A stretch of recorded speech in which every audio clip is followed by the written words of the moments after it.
Hello বন্ধুরা, কেমন আছেন?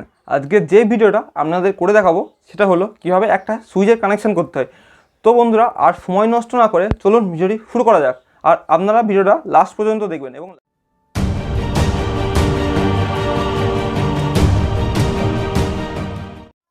বন্ধুরা, এই সুইচের ওয়্যারিং করতে গিয়ে আমাদের কিছু জিনিসের প্রয়োজন হবে, যার মধ্যে হলো একটি বেড সুইচ, একটি হোল্ডার, একটি 2 পিন প্লাগ, এক টুকরো তার, একটি টেস্টার এবং একটি ল্যাম্প। আমি দুটি ল্যাম্প ব্যবহার করেছি, আপনারা মনে হলে একটি ল্যাম্পও ব্যবহার করতে পারবেন।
বন্ধুরা, এবার মেন সুইচে কানেকশান করার আগে আমাদের একটি জিনিস করতে হবে, সেটি হলো আমাদের প্লাগ থেকে হোল্ডার পর্যন্ত যে তারের কানেকশানটা যাচ্ছে, সেই তারের কানেকশানের একটি তারের কানেকশানকে আমরা মিডিল থেকে কেটে দেবো এবং সেই কাটা তারের দুই প্রান্তে আমরা সুইচের দুই প্রান্ত লাগিয়ে দেবো এবং আমাদের এই সার্কিটটি কমপ্লিট হবে। তো